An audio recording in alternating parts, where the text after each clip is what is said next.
Welcome dear students. आज का जो हमारा टॉपिक है वो है पीरियोडिक टेबल कि डिफरेंट साइंटिस्ट ने वक्त के साथ साथ किस तरह से पीरियोडिक टेबल को डिफाइन किया, किस तरह से एलिमेंट्स की अरेंजमेंट्स रखी, किन बेसिस पे रखी और कौन कौन से साइंटिस्ट्स थे। तो आइए सबसे पहले देखें, यहाँ पे हमारे पास 3 साइंटिस्ट्स हैं। सबसे पहले देखते हैं डो ब्राइनर ट्राइएड्स। डो ब्राइनर साइंसदान था, जो उसने वर्क किया उसका नेम उसने रखा ट्राइएड्स। डो ब्राइनर ने कहा कि जो एटॉमिक मास है किसी भी ग्रुप के अंदर पीरियोडिक टेबल में, जो वर्टिकल लाइंस होती हैं इनको बोलते हैं ग्रुप, जो हॉरिजॉन्टल लाइंस होती हैं इनको बोलते हैं पीरियड्स। तो डो ब्राइनर ने कहा कि जो ग्रुप्स हैं पीरियोडिक टेबल में, उसमें अगर 3 एलिमेंट्स को देखा जाए तो 3 एलिमेंट्स को हम देख रहे हैं। जो साइड वाले 2 एलिमेंट्स हैं इनके एटॉमिक मासेस का एवरेज मिडल वाले का एटॉमिक मास होगा। इसने कहा कैल्शियम का एटॉमिक मास 40 है, स्ट्रोंशियम का 88 है, बेरियम का 137 है। तो इसने कहा इसका और इसका अगर हम एवरेज लें, मीन 137 प्लस 40/2, अगर हम इसका एवरेज लें तो ये आएगा 88, मीन मिडल वाले का एटॉमिक मास। लेकिन ये बाद में रॉन्ग साबित हुआ। जैसे जैसे न्यू एलिमेंट्स डिस्कवर होते गए, उनके एटॉमिक मासेस फाइंड होते गए, तो ये इसका लॉ गलत साबित हुआ। इसने ट्राइएड्स नाम क्यों दिया था कि 3 एलिमेंट्स में से 2 एलिमेंट्स का एवरेज मिडल वाले के इक्वल होगा। इस बेस पे इसने इसका नाम ट्राइएड्स रखा, ट्राई मीन 3। नेक्स्ट है न्यूलैंड ऑक्टेव्स। न्यूलैंड साइंटिस्ट था, जो इसने अपना वर्क किया उसको इसने नाम दिया ऑक्टेव्स। इसने कहा repetition in chemical properties of every air element if arranged by increasing atomic mass, कि अगर हम एलिमेंट्स को इंक्रीजिंग एटॉमिक मास, उनके बढ़ते हुए एटॉमिक मास की बुनियाद पे उनको अरेंज करें पीरियोडिक टेबल के अंदर, तो 1 2 3 4 5 6 7 8 9 कि हर 8वें की प्रॉपर्टी और पहले की प्रॉपर्टीज, इन दोनों की केमिकल प्रॉपर्टीज आपस में सेम होगी। न्यूलैंड ने यह कहा कि इनकी प्रॉपर्टीज में सिमिलैरिटी आएगी अगर बढ़ते हुए एटॉमिक मास की बुनियाद पे इनको पीरियोडिक टेबल के अंदर अरेंज किया जाए।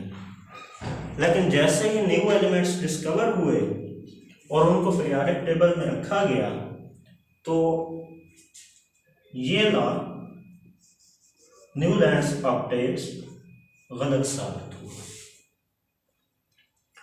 नेक्स्ट आया मेंडलीव्स पीरियोडिक टेबल। मेंडलीव ने एलिमेंट्स को इनके बढ़ते हुए एटॉमिक मास की बुनियाद पे properties of the elements of the periodic functions of their atomic masses, इनके बढ़ते हुए एटॉमिक मास की बुनियाद पे इनको हॉरिजॉन्टल हॉरिजॉन्टली क्या किया, अरेंज किया। उसने इनको सिर्फ ग्रुप्स में अरेंज किया एलिमेंट्स को, और उन हॉरिजॉन्टली वर्टिकली अरेंज किया, नाम दिया ग्रुप्स का। तो उसने कहा कि हर ग्रुप के अंदर, ये हमारे पास एक ग्रुप, ये दूसरा, ये तीसरा, कि हर एक ग्रुप के अंदर जितने भी एलिमेंट्स हैं वो सिमिलर प्रॉपर्टीज शो कर रहे हैं। हर ग्रुप के अंदर जितने भी एलिमेंट्स हैं वो सेम प्रॉपर्टीज शो कर रहे हैं।